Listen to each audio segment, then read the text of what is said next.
There is a specific kind of silence that crushes your spirit, and I learned exactly how it felt while staring at a row of velvet chairs. 2 empty seats in the front row were meant for the people who raised me, but they were miles away celebrating someone else. Around me, flashes from cameras captured pure joy as my peers hugged their loved ones.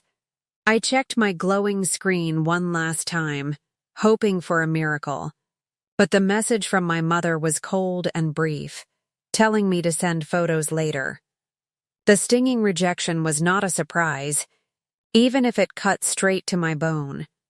Just 48 hours prior, my mother looked at me without a hint of regret and explained that my older brother Christian had a winter trip that simply could not be rescheduled.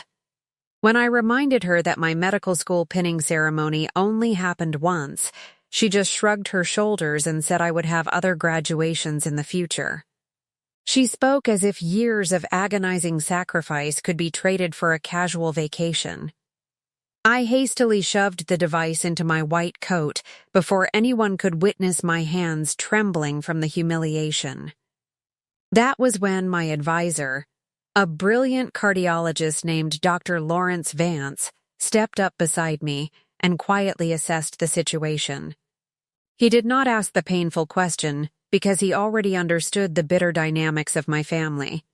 Instead, he turned toward a sweet elderly couple waiting nearby and asked if they would be willing to do him a profound personal favor. His parents looked at each other with immediate understanding before walking directly to the front row.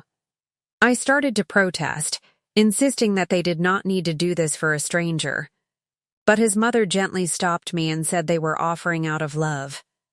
His father flashed a warm smile and noted that they would be absolutely honored to support me. For the first time all morning, the crushing weight on my chest lifted enough for me to breathe. As the auditorium lights began to fade, the backstage area buzzed with the frantic, beautiful energy of my excited peers. Everyone around me was sharing heartwarming stories about grandparents driving across the country, or younger siblings making colorful signs. I simply nodded politely and kept my mouth shut, hiding the shameful truth that my parents preferred a luxury getaway with Christian over my milestone. They had the means, but they lacked the desire, proving that I was never their priority. Dr. Vance placed a steadying hand on my shoulder and reminded me that I earned this moment, urging me not to let their absence steal my joy. Before I could process his kind words, 2 event coordinators walked up to our section with clipboards in hand.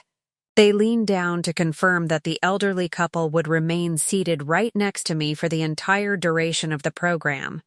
Dr. Vance seemed slightly confused by the strange intensity of their request, but the staff merely nodded and disappeared. While we waited for the procession, bitter memories surfaced against my will, reminding me of the stark contrast in how my brother and I were treated. Years ago, my parents drove through a dangerous blizzard just to watch Christian ski for 5 minutes. Yet when I won a prestigious university research award, my mother merely sent a text message suggesting we discuss it over dinner the following week. There was always a convenient excuse, and medical school had changed absolutely nothing. A soft tap on the green room door interrupted my spiraling thoughts, and Dr. Vance's mother stepped inside with a beautiful handkerchief.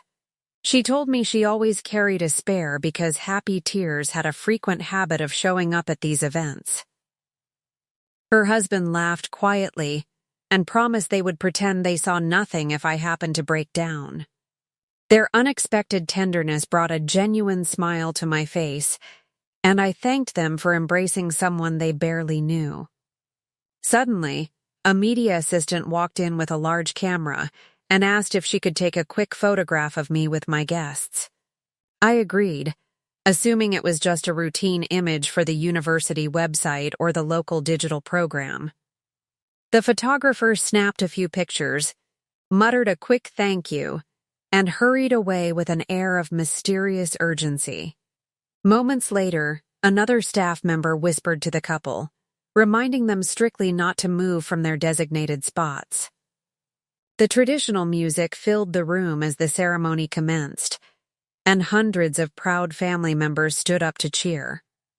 My heart hammered against my ribs as I entered the main floor, immediately spotting my adopted support system standing tall in the front row.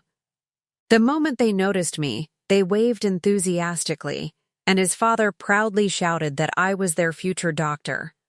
Their loud cheers echoed through the hall, making the vacant space beside them feel much smaller.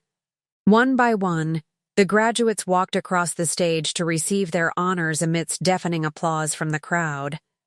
When the speaker finally called my name, the roar of the audience caught me completely off guard.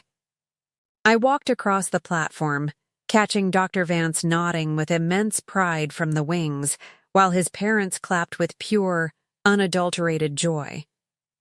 High above us, professional broadcast cameras tracked my movements, capturing a moment that was being streamed across the entire nation.